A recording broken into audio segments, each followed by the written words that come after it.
आज का सवाल ये है, क्या भारत में वाकई बेरोजगारी बढ़ रही है या फिर हम सिर्फ एक नैरेटिव का हिस्सा बन चुके हैं? क्या प्रॉब्लम नौकरियों की कमी है या स्किल्स और सिस्टम के बीच मिसमैच का? क्या सरकारी डेटा सच बोलता है या ग्राउंड रियलिटी कुछ और ही कहानी सुना रही है? आज हम इस डॉक्यूमेंट्री में डेटा भी देखेंगे और ग्राउंड रियलिटी भी समझेंगे और सियासत के उस पहलू को भी जानेंगे जो अक्सर हेडलाइंस के पीछे छुप जाता है। ये सिर्फ नंबर्स की कहानी नहीं है, ये उन सपनों की कहानी है जो डिग्री के साथ तो मिलते हैं लेकिन इंतजार के साथ टूट जाते हैं। स्वागत है आपका एक ऐसी सच्चाई के सफर में जहां हम पूछने वाले हैं वो सवाल जो करोड़ों युवा हर रोज अपने आप से पूछते हैं।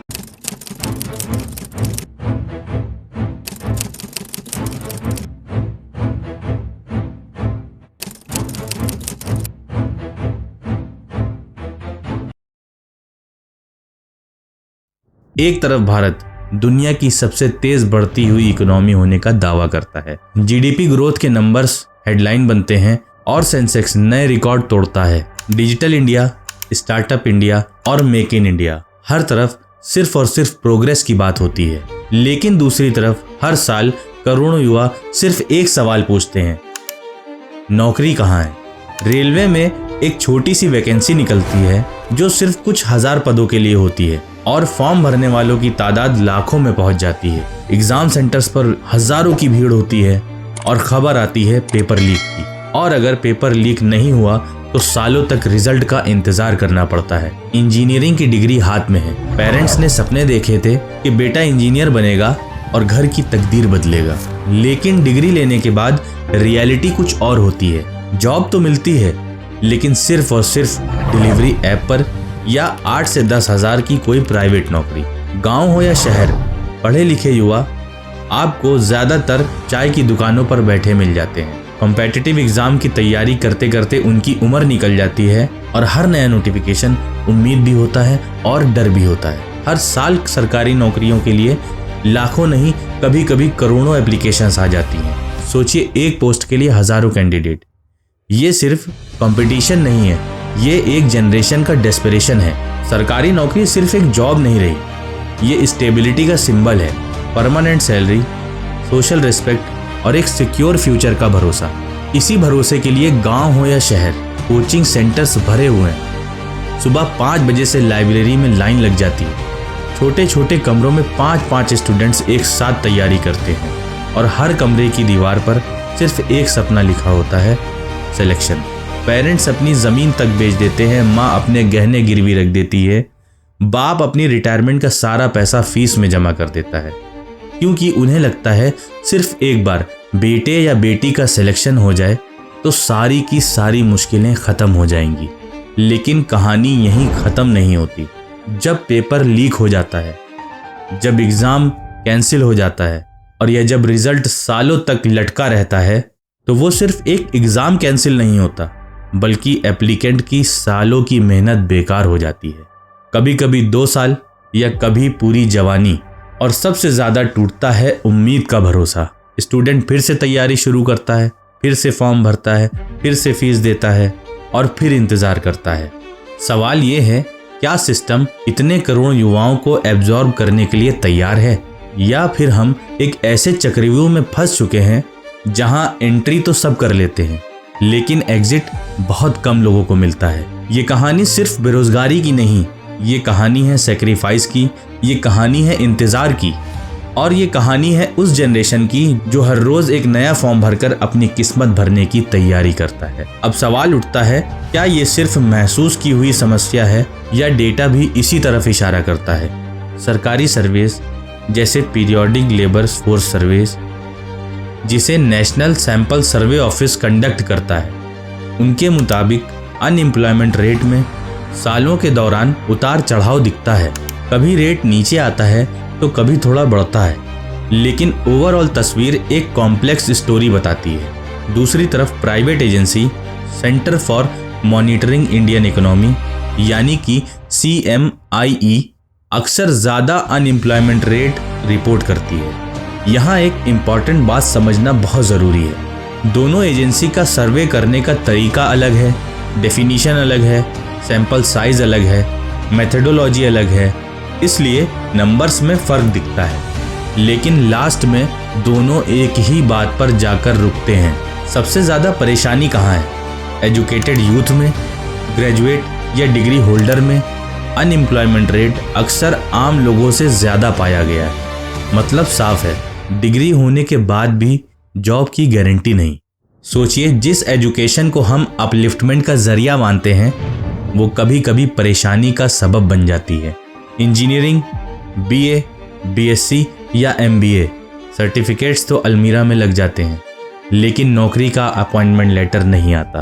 और एक और सच जिस पर हमेशा कम बात होती है, भारत में महिलाओं की लेबर फोर्स पार्टिसिपेशन, यानी कितनी औरतें एक्टिवली काम कर रही हैं या काम को ढूंढ रही हैं, दुनिया के कई देशों से कम है। गांव में अनपेड फैमिली वर्क, शहर में सेफ्टी और सोशल बैरियर्स, शादी के बाद कैरियर ब्रेक, ये सिर्फ एम्प्लॉयमेंट का इशू नहीं बल्कि ये सोशल स्ट्रक्चर का भी सवाल है। तो डेटा क्या कहता है? डेटा ये कहता है प्रॉब्लम सिर्फ जॉब नहीं मिल रही तक के सीमित नहीं है, क्योंकि प्रॉब्लम तो लेयर्ड है, जैसे educated unemployment, youth unemployment, female participation का गैप और इनफॉर्मल सेक्टर का डोमिनेंस। सवाल फिर वही है, क्या भारत अपनी डेमोग्राफिक डिविडेंड को डेमोग्राफिक प्रेशर में बदलने दे रहा है, या फिर सिस्टम में कुछ ऐसी कमी है जो नंबर्स के पीछे छुप जाती है? हर साल भारत में लाखों इंजीनियर ग्रेजुएट होते हैं। डिग्री डिस्ट्रीब्यूशन के दिन कॉलेज में सेलिब्रेशन होता है, पेरेंट्स खुश और स्टूडेंट होपफुल, लेकिन जब प्लेसमेंट सीजन आता है तो तस्वीर बदल जाती है, क्योंकि कंपनीज का कहना होता है कि स्किल्ड मैन पावर की कमी है। ये पैराडॉक्स समझिए, क्योंकि एजुकेटेड यूथ की भीड़ है और दूसरी तरफ इंडस्ट्रीज को जॉब रेडी कैंडिडेट्स नहीं मिल रहे। तो सवाल उठता है, क्या प्रॉब्लम एजुकेशन सिस्टम में है या इंडस्ट्री और कॉलेजेस के बीच कनेक्शन टूट चुका है? कई एक्सपर्ट्स मानते हैं कि हमारे सिलेबस काफ़ी हद तक थ्योरेटिकल है। क्लासरूम में जो पढ़ाया जा रहा है वो ग्राउंड रियलिटी से मैच नहीं करता। इंटर्नशिप कल्चर, प्रैक्टिकल एक्सपोजर और soft skill communication, team work, adaptability, इन पर कम फोकस हो रहा है। अंत में इसका रिजल्ट ये निकल कर आता है कि डिग्री होल्डर्स तो मिलते हैं, लेकिन स्किल होल्डर्स बहुत कम मिलते हैं। और इसी बीच एक नया चैलेंज और खड़ा हो चुका है, जो है आर्टिफिशियल इंटेलिजेंस, जिसे आप आज एआई के नाम से जानते हैं। ऑटोमेशन और रोबोटिक्स। एआई टूल्स कोडिंग कर देते हैं, चैटबॉट्स कस्टमर सर्विस संभाल लेते हैं और फैक्ट्रीज में मशीन्स इंसान की जगह ले चुकी है। ट्रेडिशनल जॉब्स धीरे धीरे ट्रांसफॉर्म हो रही हैं, कुछ रोल्स खत्म हो रहे हैं और कुछ नए रोल्स पैदा हो रहे हैं। आने वाले सालों में सवाल सिर्फ ये नहीं होगा कि जॉब मिलेगी या नहीं मिलेगी, बल्कि सवाल ये होगा, क्या आप फ्यूचर के लिए स्किल्ड हैं या नहीं? क्या आप नए टूल्स सीखने के लिए तैयार हैं? क्या आप एडेप्टेबिलिटी रखते हैं, या आप सिर्फ डिग्री पर डिपेंडेंट हैं और या लर्निंग को कंटिन्यूअस प्रोसेस मानते हैं? ये सिर्फ स्किल गैप नहीं बल्कि ये सिस्टम गैप भी हो सकता है। सिस्टम जो एजुकेशन और इंडस्ट्री को जोड़ने में फेल हो रहा है, पॉलिसी जो स्पीड से बढ़ती टेक्नोलॉजी का साथ नहीं दे पा रही है। अगर ये गैप भरा नहीं गया तो अनएम्प्लॉयमेंट सिर्फ नंबर का इशू नहीं रह जाएगा, बल्कि ये रिलीवेंस का इशू बन जाएगा और सवाल फिर वही होगा कि नौकरी नहीं मिल रही है। आगे हम सियासत और पॉलिसी की तरफ देखेंगे, क्योंकि जब यूथ फ्रस्ट्रेट होता है तो इसका असर सिर्फ इकोनॉमी पर नहीं बल्कि पूरी की पूरी राजनीति पर पड़ता है।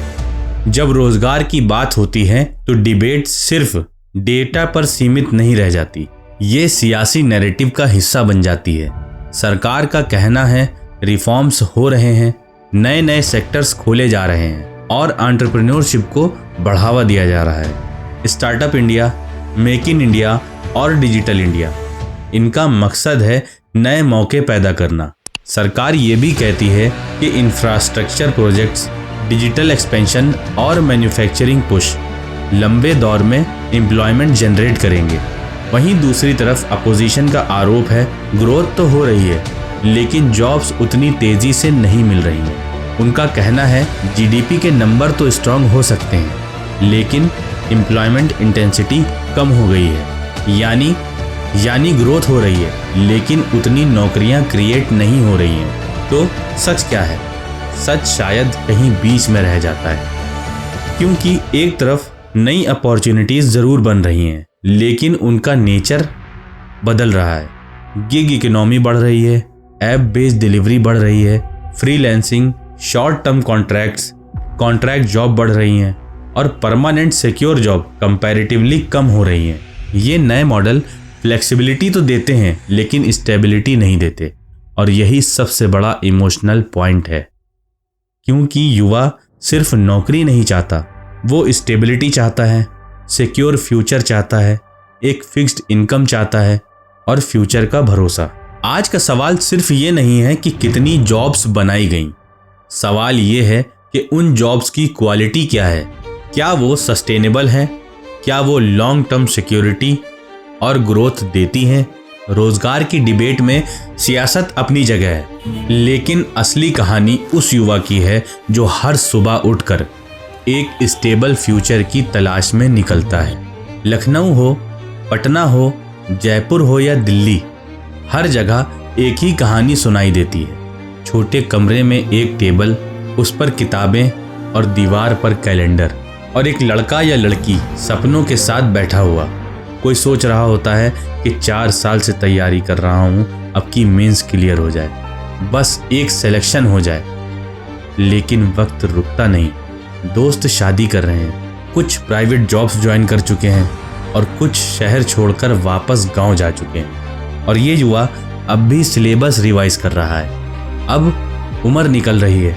ये लफ्ज़ सिर्फ फ्रस्ट्रेशन नहीं, ये डर है, ये प्रेशर है, ये सोसाइटी की नज़रों का बोझ है। घर में माँ चुप रहती है, पिता ज़्यादा सवाल नहीं पूछता, लेकिन दोनों की आंखों में सिर्फ एक उम्मीद रहती है।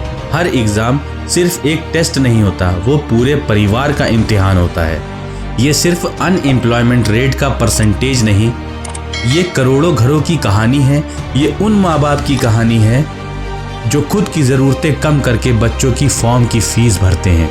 ये उन युवाओं की कहानी है जो हार के बाद भी आने वाला नया फॉर्म फिर से भरते हैं। रोजगार का मुद्दा सिर्फ इकोनॉमी का इशू नहीं, ये इमोशनल रियलिटी है।